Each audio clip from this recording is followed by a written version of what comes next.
नमस्कार दर्शकों, आप देख रहे हैं आपका चैनल हेलो डॉक्टर और मैं हूं आपका मित्र मनीष चौधरी।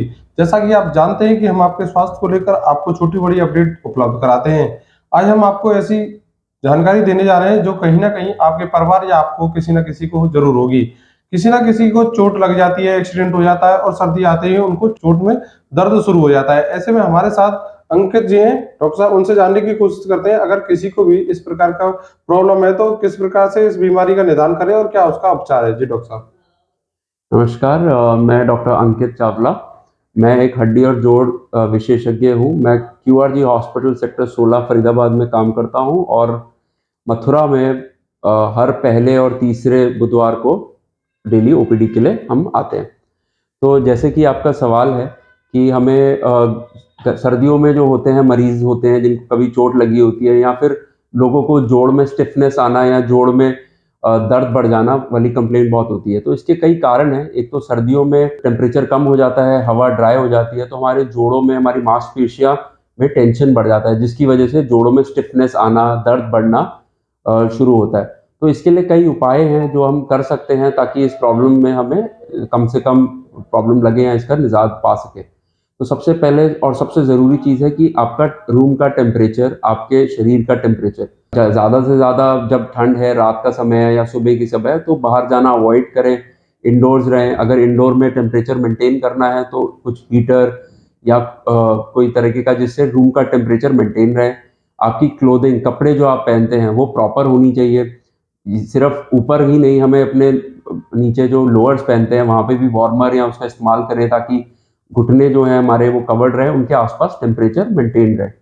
इसके अलावा एक बहुत ज़रूरी चीज़ है पानी का इंटेक। सर्दियों में हमें प्यास कम लगती है, पसीना कम आता है, प्यास कम लगती है, तो हम पानी बहुत कम पीते हैं। तो उससे क्या होता है हमारे शरीर में एक डिहाइड्रेशन सा हो जाता है जिसकी वजह से तो इसके लिए ज़रूरी है कि आप अपनी हाइड्रेशन बनाए रखें, पानी अपना 1.5 से 2 लीटर डेली का इंटेक रखें। ये आपके जोड़ों के दर्द, जोड़ों की स्टिफनेस में भी बहुत फ़ायदा करता है। इसके अलावा एक्सरसाइज़, जोड़ों में स्टिफनेस आती है तो अगर आप उनको हिलाएँगे, जोड़ों को एक्सरसाइज़ करेंगे तो वो स्टिफनेस कम होगी और सबसे सिंपल एक्सरसाइज़ है वॉक करना। तो जैसा समय जब थोड़ी धूप हो तो आप बाहर जाके वॉक कर सकते हैं, नहीं तो घर में कोई कॉरिडोर में, बालकनी में, कहीं पे भी जहाँ पे भी आप टेम्परेचर मेंटेन करें ज़्यादा, तो वॉक करना बहुत ज़रूरी है। तो आप 2 दिन, 3 दिन, 4 दिन वॉक करेंगे रेगुलरली तो आपकी ये प्रॉब्लम अपने आप जो है कम होती जाएगी। इसके अलावा डाइट का बहुत रोल है। डाइट में जैसे कि जो हमारे बादाम हो गए, अखरोट हो गए, मखाने हो गए, इसके अलावा अगर आप नॉन वेजिटेरियन खाते हैं तो फिश हो गया, अंडे हो गए, इनसे न्यूट्रिशन बना रहता है और ये सब चीज़ें जो हैं जोड़ को अच्छे विटामिन, कैल्शियम ये देती है, तो आपको स्टिफनेस की प्रॉब्लम कम से कम होगी।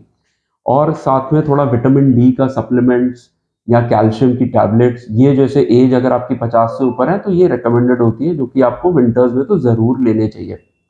इसके मेन जो हम कहेंगे अगर आपको ये प्रॉब्लम्स हैं, तो मेन जो है जैसे मैंने बताया कि एक्सरसाइज़ और वॉक, इसके अलावा टेम्परेचर बनाए रखना और डाइट और पानी का हाइड्रेशन, ये चीज़ें अगर ज़रूर। आपने जो बताया मरीज करता है इसको, अगर फिर भी उसको दर्द की समस्या लगातार सामने आ रही है तो वो किस प्रकार से सलाह ले और किस प्रकार के डॉक्टर से मिले वो? तो अगर ऐसी समस्या ये सब करने के बावजूद भी रहती है तो इसका मतलब कि कुछ और प्रॉब्लम है जो इसके वो नहीं हो पा रहा है, तो एक बार उसे किसी ऑर्थोपेडिक या हड्डी या जोड़ विशेषज्ञ डॉक्टर को ज़रूर मिलना चाहिए। और क्या सलाह है अंत में आपके मरीजों के लिए? इसके अलावा देखिए हमारे पास एक और चीज़ है, जैसे विंटर्स में हमारा वज़न बढ़ जाता है, क्योंकि हमारा जाना कम हो जाता है या डाइट जो है वो बढ़ जाती है। तो एक चीज़ का ध्यान रखना है कि विंटर्स में वज़न नहीं बढ़ना चाहिए, तो ये जोड़ों की प्रॉब्लम जो है वो ज़्यादा होती है, तो थोड़ा-सा वेट अगर आपका स्टेबल रहेगा, तो उस ये प्रॉब्लम से आपको नहीं होगी और इसका निजात मिल सकता है। तो देखा दर्शकों किस प्रकार से डॉक्टर साहब ने बताया कि अगर आपको भी सर्दियों में दर्द की प्रॉब्लम है, तो जो डॉक्टर साहब ने बताया उस प्रकार से आप अपने वजन को भी कम कर सकते हैं और दर्द से भी निजात पा सकते हैं। अगर आपको फिर भी लगातार प्रॉब्लम बढ़ रही है, तो आप डॉक्टर से जाकर तुरंत संपर्क करें। इसी प्रकार की जानकारी पाने के लिए हमारे चैनल को सब्सक्राइब करें।